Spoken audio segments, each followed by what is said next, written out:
नमस्कार मित्रों, स्वागत है आपका हमारे जेआईवी के पीबीबी के टर्बो कोर्स में।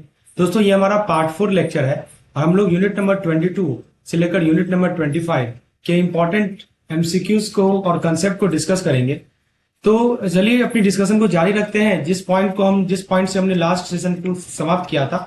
तो हमारा टॉपिक है कि जो हमारा लॉन्ग टर्म फंड है इसकी क्या नीड है, राइट, इसे डिस्कस करेंगे।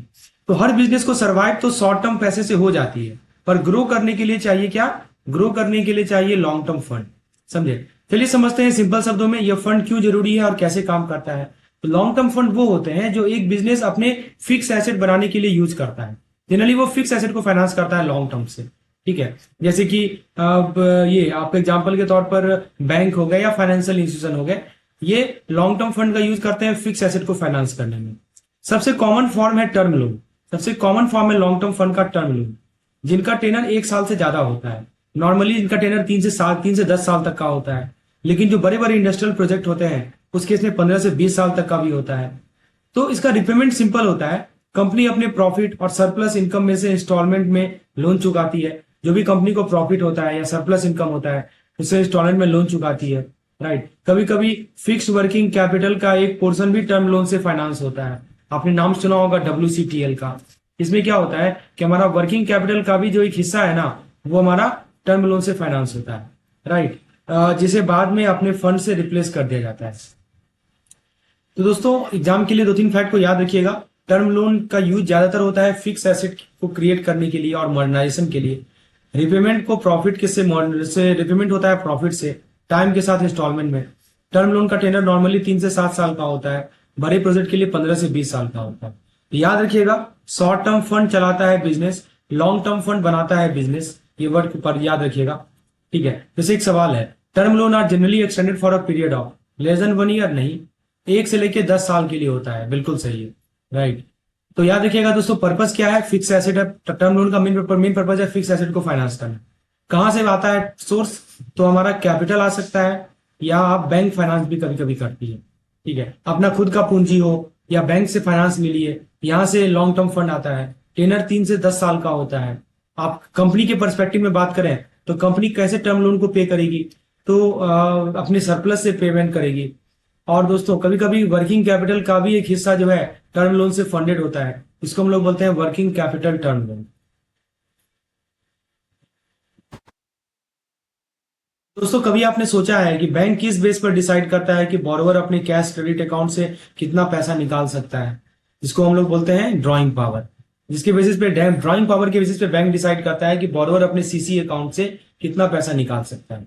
देखिए, आपको पता ही होगा कि जो हमारा कैश क्रेडिट है ये एक तरह का लैंडिंग कॉन्ट्रैक्ट होता है, जिसमें बोरोवर अपने करंट एसेट के अगेंस्ट पैसा विड्रॉ कर सकता है। बोरोवर का अपना जितना भी स्टॉक है, स्टॉक ही जनरली होता है, रिसीवेबल है, ठीक है, इसके अगेंस्ट वो क्या करता है कि वो पैसा को विड्रॉ करता है। लेकिन विड्रॉल लिमिट सेट होती है। There is a limit which is set, और उस विड्रॉल लिमिट को हम लोग बोलते हैं ड्रॉइंग पावर। इससे ज्यादा विड्रॉ नहीं कर सकता। तो डीपी निकालने का फॉर्मूला बहुत सिंपल है। क्या है कि करंट एसेट का मार्केट वैल्यू माइनस मार्जिन। समझे? Market value of current asset minus margin, इससे हम लोग डीपी को कैलकुलेट करते हैं, ठीक है। तो डीपी मतलब क्या होता है? Drawing power. यानी करंट एसेट का मार्जिन मार्केट वैल्यू देख लीजिए, उसमें से जो मार्जिन है, मार्जिन मतलब क्या होता है कि बोरोवर कंट्रीब्यूशन, वो माइनस कर दीजिए, तो वो ड्रॉइंग पावर कहलाता है। यानी दोस्तों, बैंक बोरोवर के करंट एसेट जैसे raw material, work in progress, finish goods, receivable, इनकी वैल्यू चेक करता है। देखता है कि बोरोवर का करंट एसेट का वैल्यू क्या है, और फिर मार्जिन डिडक्ट करता है ताकि बोरोवर को भी स्टेक बना रहे, बोरोवर का भी स्टेक बना रहे। देखता है कि बैंक की जो बोरोवर के जो करंट एसेट है उसका क्या मार्केट वैल्यू, उसमें से मार्जिन डिडक्ट करता है, ठीक है। तो ये इस प्रकार से हम लोग ड्राइंग पावर निकालते हैं। अब आप बोलेंगे कि करंट एसेट में क्या क्या आता है जी? रॉ मटेरियल आएगा, वर्क इन प्रोग्रेस आएगा, फिनिश गुड्स आएगा, रिसीवेबल आएगा, ठीक है, ये सब आता है। मार्जिन का पर्पस आपको पता ही है कि बहुत सिंपल है कि एक तरह का सेफ्टी की तरह काम करता है। इंटरेस्टिंग बात यह है कि कैश क्रेडिट एक कॉन्ट्रैक्ट है जो लिखित भी हो सकता है या इम्प्लाइड भी हो सकता है। समझे? मतलब अगर कंडक्ट से समझा जाए कि रिलेशनशिप एग्जिस्ट करता है तो रिटर्न एग्रीमेंट जरूरी नहीं है। इस बात को सपोर्ट करती है एक लॉ है, bank of Maharashtra versus United construction. आपको पता होगा दोस्तों, डीपी पे न्यूमेरिकल भी आता है। तो मैं आपको न्यूमेरिकल वाले सेशन में डीपी पे न्यूमेरिकल करवा दूंगा। ताकि आपको कंसेप्चुअल क्लैरिटी मिले कि डीपी के न्यूमेरिकल को कैसे सॉल्व करना है, राइट। तो प्लीज रिमेंबर इट, डीपी पे जो न्यूमेरिकल आता है उसको ध्यान रखना है हमें। अब दोस्तों एग्जामिनेशन से रिलेटेड कुछ फैक्ट है जो कि ध्यान रखिएगा। जैसे कि आप यहाँ देख सकते हैं कि ड्राइंग पावर, ठीक है। तो ये ड्राइंग पावर के बारे में क्या याद रखिएगा दोस्तों, ड्राइंग पावर लिमिट रेगुलेट करती है cash credit withdrawal, drawing power regulate करती है कैश क्रेडिट लिमिट, और मार्जिन बोरोवर का स्टेक इंश्योर करता है, margin ensure borrower stake in the current asset, ठीक है। इम्प्लाइड कैश क्रेडिट या ओवरड्राफ्ट कॉन्ट्रैक्ट भी वैलिड होते हैं, ठीक है। तो implied cash credit overdraft contract valid होते हैं। ये 3 फैक्ट को याद रखिएगा दोस्तों। एग्जाम के लिए याद रखिए कि ड्राइंग पावर ही डिसाइड करती है कि आप अपने कैश क्रेडिट अकाउंट से कितना निकाल सकते हैं, और जब मार्जिन आपका स्ट्रांग हो तो बैंक और बोरोवर दोनों की सेफ्टी गारंटेड होती है। एक सवाल पूछा जाता है कि ड्राइंग पावर कैसे निकालते हैं, जो भी करंट एसेट है उसका मार्केट वैल्यू निकाल लीजिए, मार्जिन माइनस कर दीजिए तो ड्राइंग पावर मिल जाएगा। तो याद रखिएगा बेसिस है ड्राइंग पावर निकालने का current asset, drawing power, margin को डिडक्ट किया जाता है, कॉन्ट्रैक्ट एक्सप्रेस हो सकता है या इंप्लाइड हो सकता है, केस का नाम दिया हुआ है bank of Maharaj versus United construction corporation. चलिए अब दोस्तों बात करते हैं बिल फाइनेंस फैसिलिटी की। तो बिजनेस डील में बायर और सेलर के बीच पैसे का फ्लो कभी तुरंत नहीं होता, कभी गुड्स पहले जाता है पेमेंट बाद में आता है। तो इसी ब्रिज को दोस्तों इसी ब्रिज को कौन कनेक्ट करता है, बैंक के बिल फाइनेंस फैसिलिटी कलेक्ट करते हैं, राइट।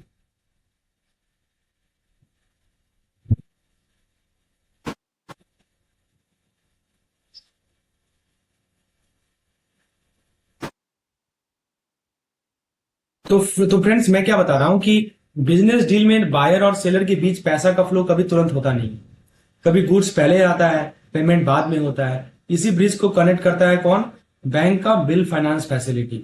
ये बैंक का होता है बिल फाइनेंस फैसिलिटी। तो बैंक का जो बिल फाइनेंस है वो एक सिस्टम है जहां पे बैंक बिल के against short term finance provide करता है। तो ये रहा बिल, इस बिल के अगेंस्ट बैंक क्या करेगा, शॉर्ट टर्म फाइनेंस प्रोवाइड करेगा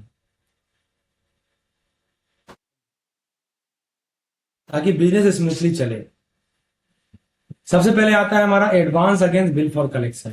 जो पहला टाइप है वो आप देख सकते हैं, वो है advance against bill for collection. मतलब बैंक सीसीओडी फैसिलिटी देता है पर मार्जिन लगता है, मतलब पूरा पैसा नहीं मिलता, पार्शियल फाइनेंस मिलता है। इसको बोलते हैं advance against bill for collection, ठीक है। तो इसमें क्या होता है दोस्तों कि बैंक जो है यहाँ पे सीसी कैश क्रेडिट या ओवरड्राफ्ट फैसिलिटी देता है पर मार्जिन यहाँ पे लगता है, ठीक है। ये हमारा बिल फाइनेंस का फैसिलिटी है। फिर दूसरा तरीका होता है बिल डिस्काउंटिंग या बिल परचेजिंग। मतलब कि नो मार्जिन, कोई मार्जिन नहीं लगता यहाँ पे, बैंक बिल को डिस्काउंट करके पूरा अमाउंट दे देती है, और जब बिल मैच्योरिटी पे क्लियर होता है तो बैंक अपना पैसा रिकवर करती है। फिर होता है ड्रॉर बिल एक्सेप्टेंस। यहाँ बायर का बैंक सेलर के बैंक को पेमेंट का एश्योरेंस देता है कि जब बायर ने गुड्स क्रेडिट पे लिए होते हैं। सिंपल शब्दों में बोले कि यह बायर के लिए क्रेडिट सपोर्ट है, बिल एक्सेप्टेंस। और को एक्सेप्टेंस मतलब कि यह एक नॉन फंड बेस्ड फैसिलिटी होती है जहां बैंक अपना को एक्सेप्टेंस ऐड करता है, यानी कि अगर बायर डिफॉल्ट करेगा तो बैंक पे करेगा। इसको ऑलमोस्ट गारंटी या लेटर ऑफ क्रेडिट जैसा होता है, समझे। तो याद रखिएगा दोस्तों, मैं आपको बता रहा हूं कि बिल फाइनेंस करने का क्या क्या तरीका है। 4 तरीका मैंने बताया आपको। Advance against bill for collection, margin यहाँ पे लगता है और यहाँ पे फाइनेंस कम होता है। फिर आपको बताया ड्रॉई बिल एक्सेप्टेंस। तो बायर के क्रेडिट परचेज सपोर्ट के लिए ये लगता है, लिखा भी गया है बायर के क्रेडिट परचेज सपोर्ट के लिए। बिल को एक्सेप्टेंस बैंक एश्योरेंस के लिए लगता है, जैसे गारंटी हो गई, एलसी हो गई, नॉन फंड बेस्ड फैसिलिटी है, वहां पे बिल को एक्सेप्टेंस लगता है। सिंपल सा वर्ड याद रखिए, बिल फाइनेंस से बिजनेस को मिलता है timely cash flow. Bill finance से क्या मिलता है, टाइमली कैश फ्लो मिलता है, राइट। और बैंक को मिलता है सिक्योर्ड लैंडिंग का कॉन्फिडेंस। तो एक सवाल है कि बिल को एक्सेप्टेंस फैसिलिटी में, तो बिल फाइनेंस से क्या फायदा होता है दोस्तों, बैंक को मिलता है, बिजनेस को मिलता है टाइमली कैश फ्लो, और बैंक को मिलता है सिक्योर्ड लैंडिंग का कॉन्फिडेंस। तो दोस्तों मैंने क्या बताया आपको, advance versus bill, margin based CCOD. Bill discounting में कोई मार्जिन नहीं मिलता। एडवांस जो बिल होता है ना उसमें मार्जिन बेस होता है, मतलब बोरोवर को भी कंट्रीब्यूट करना पड़ता है। बिल डिस्काउंटिंग में कोई मार्जिन नहीं होता। ड्रॉई बिल एक्सेप्टेंस में बायर क्रेडिट सपोर्ट मिलता है, ठीक है। और बिल को एक्सेप्टेंस जैसे कि बैंक गारंटी, जैसे कि ये हमारा नॉन फंड बेस्ड फैसिलिटी होता है। बिल को एक्सेप्टेंस पूछा जा सकता है, चार ऑप्शन दे देगा, बोलेगा कौन सा नॉन फंड बेस्ड फैसिलिटी है। तो याद रखिएगा बिल को acceptance non fund based facility है। तो ये चारों जो तो ऑप्शन दिए गए हैं ना, ये बिल फाइनेंस के तरीके हैं। चलिए अब आगे बात करते हैं बैंक गारंटी और एलसी फैसिलिटी की। दोस्तों बिजनेस डील में ट्रस्ट सबसे बड़ा फैक्टर होता है, पर जब बायर या सेलर एक दूसरे को पर्सनली नहीं जानते हैं, वहां पे आता है बैंक का ट्रस्ट सील, बैंक गारंटी और लेटर ऑफ क्रेडिट। तो दोस्तों देखिए सबसे पहले बात करते हैं बीजी की। यह एक कॉन्ट्रैक्ट ऑफ गारंटी होता है जहां पे बैंक सियोरिटी के रोल में प्ले करता है। बैंक किसका रोल प्ले करेगा? सियोरिटी का रोल प्ले करेगा। कहां पे डिफाइंड है? Section number 126 of the Indian contract act 1872 में डिफाइंड है। मतलब अगर बॉरोवर अपना बिजनेस ऑब्लिगेशन पूरा नहीं करता, ठीक है, बॉरोवर अपना बिजनेस ऑब्लिगेशन पूरा नहीं करता है, तो बैंक उसके बिहाफ पे पेमेंट करेगा। तो इसके टाइप्स होते हैं परफॉर्मेंस गारंटी, फाइनेंशियल गारंटी और डेफर्ड पेमेंट गारंटी। तो फ्रेंड्स बैंक गारंटी के टाइप्स होते हैं, जैसे परफॉर्मेंस गारंटी हो गया, मतलब वर्क कंप्लीट करने की गारंटी होती है। फाइनेंशियल गारंटी यानी पेमेंट कमिटमेंट के लिए सपोर्ट मिलता है। और डेफर्ड पेमेंट गारंटी क्या होता है कि मशीनरी पर्पस जैसे डिलेड पेमेंट के लिए होता है। तो कॉमन एग्जांपल जैसे आप दे सकते हैं bid bond, EMD, advance payment, retention guarantee. इसका मेन पर्पज होता है बिजनेस कॉन्फिडेंस को क्रिएट करना नॉन फंड बेस्ड सपोर्ट के थ्रू। अब बात कर लेते हैं लेटर ऑफ क्रेडिट की। दोस्तों लेटर ऑफ क्रेडिट भी एक नॉन फंड बेस्ड फैसिलिटी है, जहां बैंक प्रॉमिस करता है सेलर को पेमेंट करेगा, वो पेमेंट करने का प्रॉमिस करता है जब रिक्वायर्ड शिपिंग डॉक्यूमेंट कंप्लाई करे। तो बस ये जरूरी है कि डॉक्यूमेंट कंप्लाई करना चाहिए। पूरा सिस्टम गवर्न होता है यूसीपीडीसी 600 से, ठीक है, जो जिसका फुल फॉर्म होता है uniform custom and practices for documentary credit. और ये आईसीसी ने बनाया है, इंटरनेशनल चैम्बर ऑफ कॉमर्स ने बनाया है, ठीक है। तो एग्जाम के लिए याद रखिएगा कि बीजी जो है वो कॉन्ट्रैक्ट ऑफ गारंटी है, सेक्शन 126 में इसको डिफाइन किया गया है, ठीक है। बैंक सियोरिटी होता है, बोरोवर प्रिंसिपल डेटर होता है यहाँ पे। एलसी याद रखिएगा कि नॉन फंड बेस्ड फैसिलिटी है, ठीक है। और यूसीपीडीसी 600 जो है आईसीसी गाइडलाइन देता है लेटर ऑफ क्रेडिट के लिए। तो सिंपल सा वर्ड याद रखिए दोस्तों, बैंक गारंटी ट्रस्ट बिल्ड करता है परफॉर्मेंस से पहले, और लेटर ऑफ क्रेडिट ट्रस्ट को इंश्योर करता है ट्रेड के दौरान। तो एक सवाल है, कौन सा सेक्शन है इंडियन कॉन्ट्रैक्ट एक्ट का जिसमें बैंक गारंटी डिफाइंड है? सेक्शन नंबर 126 याद रखिएगा, ठीक है। दोस्तों बैंक गारंटी जो है सियोरिटी अंडर सेक्शन 126। टाइप ऑफ बीजी 3 तरह के होते हैं, फॉर्म का नाम भी आपको मैंने बता दिया। चलिए अब बात कर लेते हैं वर्किंग कैपिटल को। तो बेसिकली एक फैक्ट्री चल रही है, मशीन भी रेडी है, पर रॉ मटेरियल या सैलरी के लिए पैसा ना हो तो बिजनेस रुक जाएगा ना जी। इसी डेली ऑपरेशन के लिए चाहिए होता है वर्किंग कैपिटल।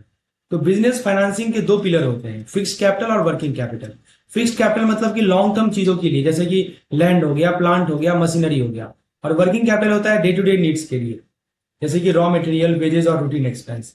वर्किंग कैपिटल के 3 इंपॉर्टेंट मेजर्स होते हैं। क्या क्या होते हैं? एक होते हैं ग्रॉस वर्किंग कैपिटल, GWC, ठीक है। ये कैसे निकालते हैं? ये टोटल करंट एसेट होता है। ये क्या होता है? हमारा टोटल करंट एसेट होता है। फिर होता है हमारा net working capital. Net working capital होता है हमारा NWC, जो कि current asset minus current liability होता है। Current asset minus current liability होता है नेट वर्किंग कैपिटल। यह एक अकाउंटिंग कंसेप्ट है जो लिक्विडिटी और सॉल्वेंसी दिखाता है। ये नेट वर्किंग कैपिटल क्या है दोस्तों? यह एक अकाउंटिंग कंसेप्ट है, समझे। तो net working capital accounting concept है जो current asset minus current liability बताता है, जो लिक्विडिटी और सॉल्वेंसी को दिखाता है, राइट। और वर्किंग कैपिटल गैप होता है WCG, यानी total current asset minus current liability other than bank borrowing. यह बैंक यूज करता है लोन लिमिट को फिक्स करने के लिए। समझिए, ग्रॉस वर्किंग कैपिटल तो आपका टोटल करंट एसेट दिखा दिया, उसमें से बोलता है कि देखो कुछ पैसा ना लॉन्ग टर्म से फंड करो। जितना पैसा आप लॉन्ग टर्म से फंड करेंगे वो होता है नेट वर्किंग कैपिटल, समझे। और फिर कहता है कि चलो ठीक है, करंट लायबिलिटी से माइनस कर the other than bank borrowing, bank borrowing को छोड़ दो, ठीक है।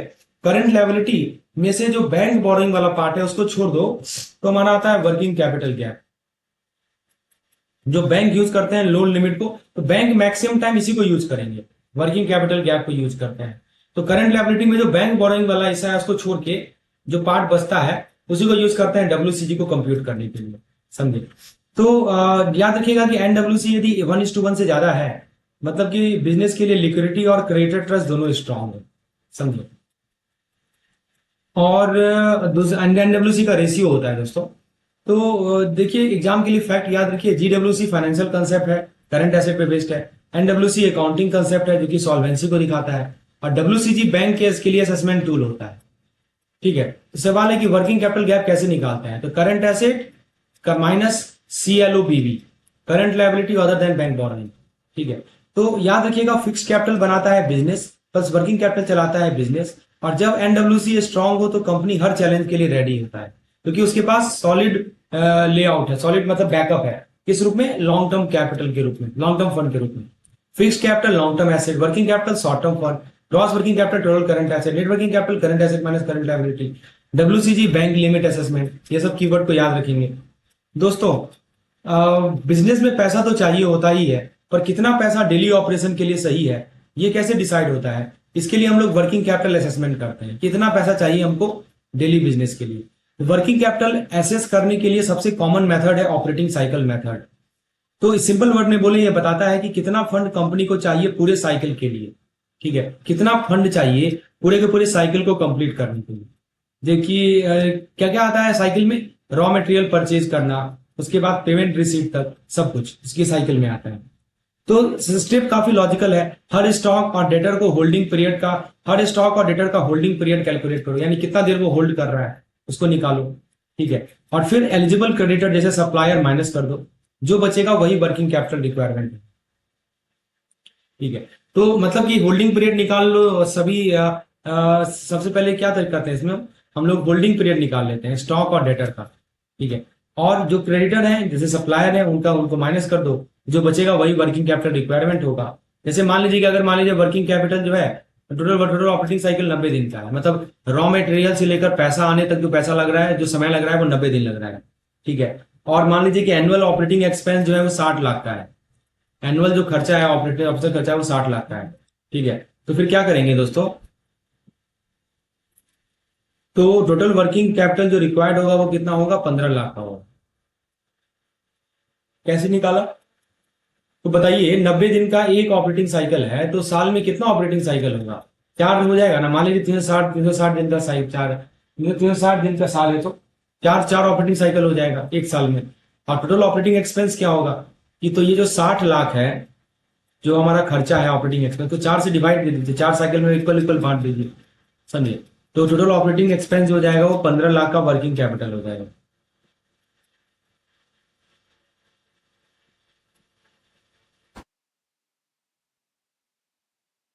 तो समझ में आया कैसे ऑपरेटिंग साइकिल मेथड को यूज करना है?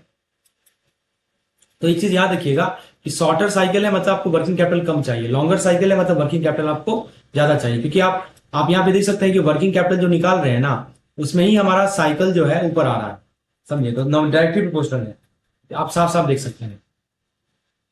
दूसरा तरीका है हमारे पास मैक्सिमम परमिसिबल बैंक फाइनेंस। ठीक है, तो बेसिकली और वर्किंग कैपिटल पर साइकिल बताता है कि एक साइकिल में आपको कितना खर्चा होने वाला है, वही तो वर्किंग कैपिटल बताता है। इसलिए हमने 4 से डिवाइड कर दिया टोटल ऑपरेटिंग एक्सपेंस को। तो एमपीपीएफ क्या होता है दोस्तों? ये टंडन कमेटी मेथड भी बोलते हैं इसको। कमेटी ने कहा था कि बैंक को बोरोवर को डिसिप्लिन रखना चाहिए, कोई एक्सेस स्टॉक, कोई फंड ब्लॉकेज नहीं होना चाहिए। इसके नॉर्म से सेट किए गए हैं रॉ मटेरियल के लिए, डब्ल्यूआईपी के लिए, फिनिश गुड्स के लिए, रिसीवेबल के लिए, जिससे इन्वेंट्री लीन रहे और एफिशिएंसी इंप्रूव हो। इसमें तो 2-3 फैक्ट को याद रखिएगा दोस्तों कि operating cycle method traditional working capital assessment है, टर्नओवर और होल्डिंग पे बेस्ड है। एमपीबीएफ जो है टंडन कमेटी ने सेट किया था, इसका एम है lean inventory, efficient fund use, minimum risk for bank. जो डेटर 180 दिन के ऊपर है वो डब्ल्यूसी वर्किंग कैपिटल फाइनेंस के लिए एलिजिबल नहीं है। तो एक सवाल है कि एमपीबीएफ मेथड को किस कमेटी ने सजेस्ट किया था? नरसिम्हन कमेटी नहीं, कोर कमेटी नहीं, टंडन कमेटी सही बात है। टंडन कमेटी ने एमपीबीएफ मेथड को सजेस्ट किया। कुछ सवाल है, वर्किंग कैपिटल का असेसमेंट कैसे करते हैं? ऑपरेटिंग साइकिल से करते हैं। डेटर एलिजिबल कौन होता है? जो 180 दिन के नीचे के होते हैं। क्रेडिट नॉर्म कौन फॉलो करता है? टंडन कमेटी। लीन इन्वेंट्री का फोकस होता है MPBF method. Working capital calculation का बेसिस है operating expense divided by cycle. Simple याद रखिए, वर्किंग कैपिटल असेसमेंट एक बैलेंस आर्ट है। ज्यादा पैसा है, ज्यादा पैसा ले तो आइडल फंड, कम ले तो लिक्विडिटी रिस्क। और टंडन कमेटी का मंत्र था एफिशिएंट फाइनेंस प्रोडक्टिव बिजनेस। तो थोड़ा हम टंडन कमेटी के बारे में बात करेंगे दोस्तों। अच्छा, एक चीज एक और चीज याद रखिएगा कि डेटर यदि हमारा ना 180 दिन से ज्यादा का हो तो वहां पे वर्किंग कैपिटल फाइनेंस नहीं मिलता है, समझे। सिर्फ मतलब कि डेटर की एक लिमिट है, 180 दिन तक ही के रिसीवेबल एलिजिबल होते हैं। जितने भी एडवांस दिए गए हैं या जितने भी क्रेडिटर आउटस्टैंडिंग है उन्हें एसेट या रिसीवेबल में से माइनस कर दिया जाता है। अच्छा, तो दोस्तों टंडन कमेटी का पहला मेथड ऑफ लैंडिंग को जरा देखिए। तो फ्रेंड्स, बैंक का पैसा मिलता है, पर हर बोरोवर को अलग अलग कंडीशन के साथ। 1974 में टंडन कमेटी ने सेट किए थे फंड बेस्ड फाइनेंस के स्मार्ट मेथड।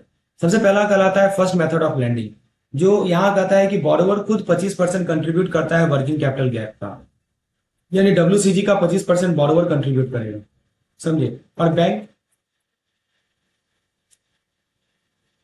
मैक्सिमम 75% कंट्रीब्यूट करेगा WCG का। मैंने आपको पहले ही बता दिया था कि WCG के माध्यम से जो है बैंक असेसमेंट करता है।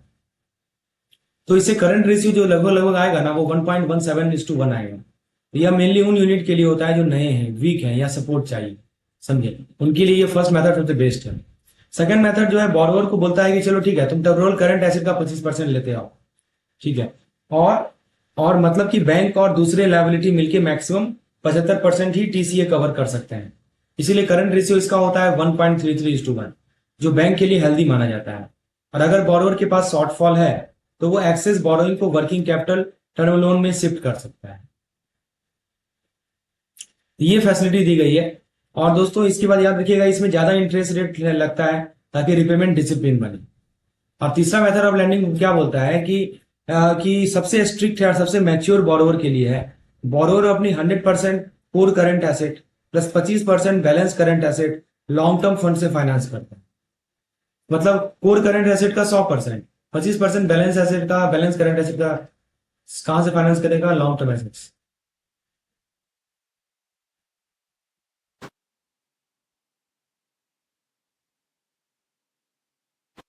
क्या बताता है कि सबसे स्ट्रिक्ट है, बेसिकली बोलता है कि बैंक सिर्फ fluctuating working capital need handle करता है, ठीक है। यह मेथड बिजनेस कंटिन्यूटी को स्टेबल रखता है। तो याद रखिएगा थर्ड मेथड ऑफ लैंडिंग है। तो एग्जाम के लिए कुछ फैक्ट को याद रखिए। फर्स्ट मेथड बोलता है कि 25% working capital funding contribution, current ratio जो है 1.17:1 है। सेकंड मेथड बोलता है कि 25% TCA, करंट रेशियो 1.33:1 है। थर्ड मेथड बोलता है कि कोर CA का 100% और बैलेंस जो CA है वो लॉन्ग टर्म फंड से 25% का, बैलेंस CA का 25% जो है लॉन्ग टर्म फंड से आएगा, ठीक है। ये कहता है। तो याद रखिएगा दोस्तों, टंडन कमेटी का गोल सिंपल है, बैंक फाइनेंस को डिसिप्लिन और बोरोवर को अकाउंटेबल बनाना। एग्जाम के लिए 1.17, 1.33 और कोर CA माइनस तीनों फिगर याद रखना जरूरी है। सर पूछा जाएगा कि सबसे ज्यादा किस मेथड ऑफ लैंडिंग में बोरोवर को सबसे ज्यादा required to fund core current asset fully, तो वो है हमारा थर्ड मेथड में, समझे। तो पूरा का पूरा कोर करंट एसेट फुल आपको करना है और एक्सेस बोरोइंग आप WCTL से कर सकते हैं। चलिए, टंडन कमेटी के बारे में हमने बात कर ली। अब दोस्तों बात कर लेते हैं हम लोग इंटरेस्ट रेट ऑन लोन, ठीक है। तो बेसिकली देखिए, कभी सोचा है बैंक किस बेस पे लोन का इंटरेस्ट रेट फिक्स करती है? या फिर एक ये फिक्स नंबर नहीं है दोस्तों, बल्कि लोन प्राइसिंग सिस्टम का इवोल्यूशन का रिजल्ट है। चलिए समझते हैं इंटरेस्ट रेट फ्रेमवर्क को स्टेजेस में। सबसे पहले सिस्टम था जिसका नाम था PLR, यानी प्राइम लैंडिंग रेट, समझे, जहां बैंक अपना इंटरनल बेंचमार्क सेट करते थे, पर ट्रांसपेरेंसी बहुत कम थी। फिर आया हमारा बेस रेट सिस्टम आया हमारा फिर उसमें क्या हुआ दोस्तों, BPLR आता है। BPLR पर प्रॉब्लम वही था, बैंक को लिबर्टी थी कि लोअर रेट पर लैंड करने की, जिसे सिस्टम अनफेयर था। इसको फिक्स करने के लिए RBI ने एक कमेटी का स्टैब्लिशमेंट किया, इसका नाम था दीपक मोहंती कमेटी, ठीक है। कमेटी का नाम याद रखिएगा, दीपक मोहंती कमेटी। उसने बेस रेट सिस्टम इंट्रोड्यूस किया था। कब? 1 जुलाई 2020 से दीपक मोहंती कमेटी ने।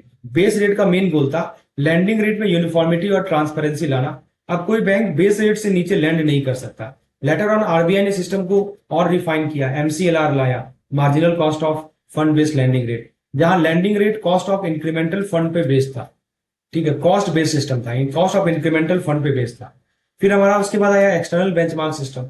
इसमें दोस्तों interest rate, repo rate, treasury bill जैसे एक्सटर्नल इंडिकेटर से लिंक होते हैं। तो दोस्तों एग्जाम के लिए याद रखिएगा दोस्तों, ये मैंने आपको बेस रेट के बारे में बता दिया ना, दीपक मोहंती कमेटी याद रखिएगा, पूछा जाता है कभी कभी कब स्टार्ट हुआ था, इसने किसको रिप्लेस किया? नॉन ट्रांसपेरेंट BPLR को रिप्लेस किया। तो बेस रेट ने BPLR को 1 जुलाई 2010 से रिप्लेस कर दिया। BPLR को वायलेट करता था क्योंकि लैंडिंग बेंचमार्क से बिलो लैंड कर दिया था, समझे।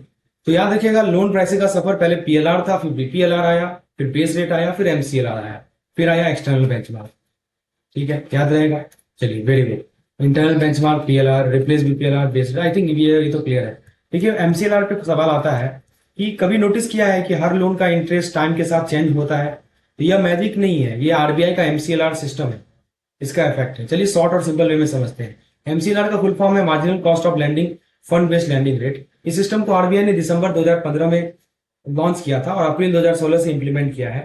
तो यह एक इंटरनल बेंचमार्क है जो schedule commercial bank, RRB, SFB और एलएलबी, एलएबी अपने रूपी लोन के प्राइसिंग के लिए यूज करते हैं। ठीक है, एक्सेप्ट आरआरबी को छोड़कर अपने रूपी लोन के प्राइसिंग के लिए यूज करते हैं। Foreign branch of India bank पे ये रूल अप्लाई नहीं होता है। दोस्तों एमसीएलआर सिस्टम का मेन फोकस है फेयर और ट्रांसपेरेंट लोन प्राइसिंग। ठीक है, तो इसमें क्या है कि फ्लोटिंग रेट लोन को बेंचमार्क से लिंक करना मैंडेटरी है। जो हमारा फ्लोटिंग रेट लोन है ना, उसको आपको बेंचमार्क से लिंक करना ही करना है। इसमें दोस्तों और लोन कॉन्ट्रैक्ट में रेफरेंस बेंचमार्क क्लियरली लिखना होता है कि हम इसको रेफरेंस मान रहे हैं, कॉन्ट्रैक्ट में लिखना ही लिखना है। जो फिक्स रेट लोन 3 साल तक के होते हैं वो बेंचमार्क रेट से नीचे लैंड नहीं किए जा सकते। ठीक है, और हर मैच्योरिटी के लिए बैंक को अपना बेंचमार्क मेंटेन करना पड़ता है। फिर दोस्तों एमसीएलआर के नॉर्म फॉलो करते हुए आरबीआई ने यह भी क्लैरिफाई किया कि panel interest rate policy fair और ट्रांसपेरेंट होनी चाहिए। और प्रायोरिटी सेक्टर लैंडिंग मान लीजिए 25,000 तक का है, उस पर पैनल इंटरेस्ट चार्ज नहीं किया जा सकता। याद रखिएगा दोस्तों, एमसीएलआर कब इंट्रोड्यूस हुआ था? एमसीएलआर इंटरनल बेंचमार्क है सभी रूपी लोन के लिए। पीएसएल लोन 25,000 तक में कोई पेनल्टी इंटरेस्ट चार्ज नहीं होता। तो बेस रेट एरा के बाद एमसीएलआर आया, जिससे लोन प्राइसिंग में आई क्लैरिटी और फेयरनेस। कब आया था? बेंचमार्क लोन प्राइसिंग है, पैनल इंटरेस्ट मान लीजिए कि 25,000 से नीचे का यदि कोई प्रायोरिटी सेक्टर लैंडिंग लोन है तो वहां पे पैनल इंटरेस्ट नहीं लगता। तो एमसीएलआर के बेसिक फ्रेमवर्क की यदि हम बात करें तो इसमें देखिए, हर मंथ जब बैंक अपने लोन रेट अपडेट करता है तो वो सिर्फ एक रैंडम नंबर नहीं होता, उसके पीछे होता है एमसीएलआर का फॉर्मूला। चलिए सिंपल तरीके से समझते हैं कि क्या है एमसीएलआर का बेसिक। 2016 से आया था, लागू हुआ था, सभी फ्लोटिंग रूपी लोन पर अप्लाई होता है। एमसीएलआर का मतलब यह marginal cost of fund based lending rate. यह एक इंटरनल बेंचमार्क है जिसे लोन प्राइसिंग डिसाइड होती है। इसके 4 मार्जिनल कॉस्ट ऑफ फंड। पहला क्या कंपोनेंट है? Marginal cost of fund. ठीक है, मतलब क्या हुआ कि बैंक के कॉस्ट ऑफ डिपॉजिट या बोरोड फंड कितने हैं। दूसरा है हमारा नेट सीआरआर, मतलब कि कैश रिजर्व रेशियो पर बैंक को मिलता नहीं इंटरेस्ट, उसका कॉस्ट फैक्टर। क्योंकि बैंक जो पैसा जमा करती है उस पर कोई ब्याज तो मिलता नहीं है, उसका कॉस्ट फैक्टर है। ऑपरेटिंग कॉस्ट मतलब लोन प्रोसेस और मेंटेनेंस का खर्चा। और टेनर प्रीमियम मतलब कि लॉन्ग टर्म लोन के लिए एक्स्ट्रा रिस्क के लिए थोड़ा ज्यादा रेट होता है, टेनर प्रीमियम कराता है। मतलब लॉन्ग टर्म लोन के लिए एक्स्ट्रा रिस्क ले रहे हैं उसके लिए ज्यादा रेट प्रीमियम कराएगा। दोस्तों हर बैंक को मिनिमम एमसीएलआर पब्लिश करनी पड़ती है, ओवरनाइट है 1 मंथ, 6 मंथ और 1 ईयर। ठीक है, यह रेट हर महीने एक फिक्स डेट पर रिव्यू और पब्लिक भी किया जाता है। समझा? याद रखिएगा, बैंक उस मैच्योरिटी के एमसीएलआर से नीचे लैंड नहीं कर सकता। तो हर एक मैच्योरिटी का अपना एमसीएलआर है और उसके नीचे वो लैंड नहीं कर सकता। दोस्तों एक चीज है spread policy. Bank loan decide करते वक्त एक एक्स्ट्रा स्प्रेड डिपेंड करता है कि बैंक की बिजनेस स्ट्रेटजी कैसी है और ठीक है, बोरोवर की क्रेडिट रिस्क रेटिंग पे डिपेंड करता है। बैंक के स्प्रेड तभी बढ़ा सकते हैं जब बोरोवर का रिस्क ग्रेडिंग वर्सन और हर लोन एग्रीमेंट में बेंचमार्क और रीसेट पीरियड क्लियरली लिखा होता है। ये यूज किया गया है। एमसीएलआर आया था 1 अप्रैल 2016 से। 4 कंपोनेंट है। कौन कौन से कंपोनेंट है? Marginal cost, CRR carry, operating cost और टेनर प्रीमियम। ये 4 कंपोनेंट याद रखिएगा, marginal cost, CRR carry, operating cost और टेनर प्रीमियम।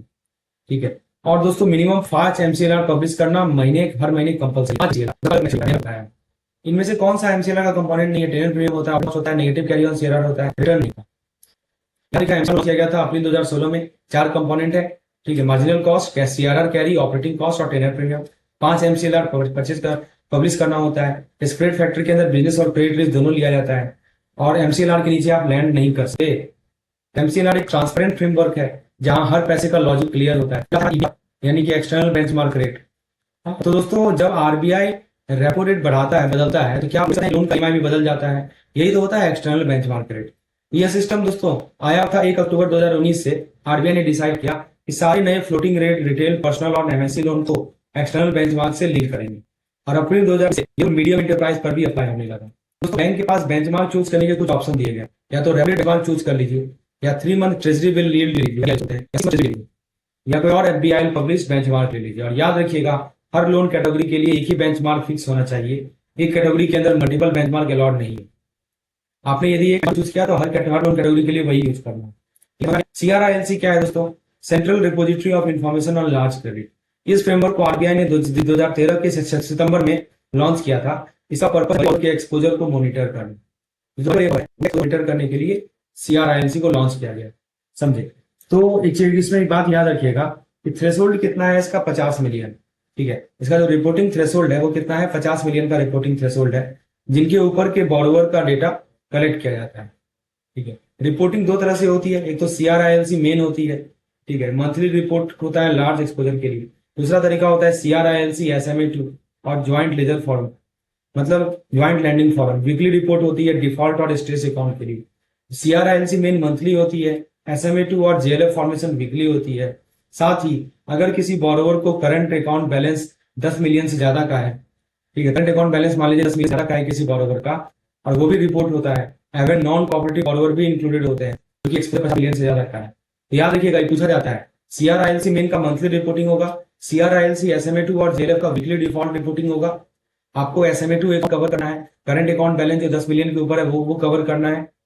फिर उसके बाद यदि मान लीजिए कोई नॉन कोऑपरेटिव बोरोवर है, तो आपको मैंने बताया 2019 में सीआरआईएलसी रिपोर्टिंग की लिमिट है $50 मिलियन एक्सपोजर, मेन वाला मंथली रिपोर्ट करना है, और जेएलएफ और SMA2 वीकली रिपोर्ट। तो दोस्तों ईबीआर लाया ट्रांसपेरेंसी इन लोन प्राइसिंग, सीआरआईएलसी लाया अकाउंटेबिलिटी इन लार्ज क्रेडिट। एक तरफ बॉरोवर के लिए फेयर रेट है और दूसरी तरफ बैंक के लिए बेटर रिस्क ट्रैकिंग है। जो ईबीआर का है ना वो है 3 मंथ 6 मंथ है। सिंगल बेंचमार्क फॉर्मेटेड रूल, सीआरआईएलसी का थ्रेशोल्ड है 50 मिलियन, रिपोर्टिंग मंथली होता है। और फ्रेंड्स सोचिए बैंक ने किसी बॉरोवर को लोन दिया,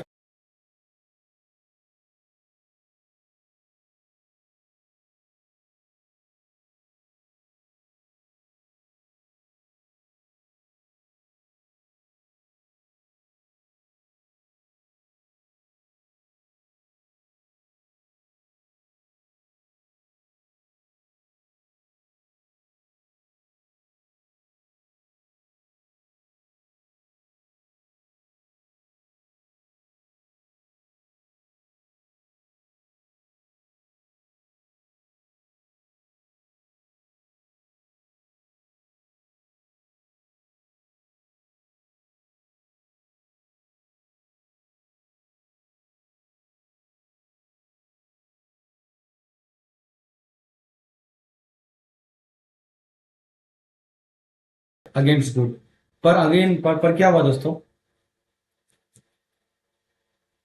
यहाँ पे ये आईबीए मॉडल स्कीम की बात हो रही है। तो ये क्या होता है, आईबीए मॉडल स्कीम क्या है कि ये फाइनेंशियल सपोर्ट दिया जाता है किसे, ये फाइनेंशियल सपोर्ट, इस स्कीम का मेन पर्पज है फाइनेंशियली वीक और मेरिटोरियस स्टूडेंट को एजुकेशन के लिए सपोर्ट देना, चाहे बेसिक, हायर, प्रोफेशनल या टेक्निकल स्टडीज हो, समझे। सबसे पहली बात है सर्विस एरिया लॉ, कहाँ पे ये एप्लीकेबल नहीं है।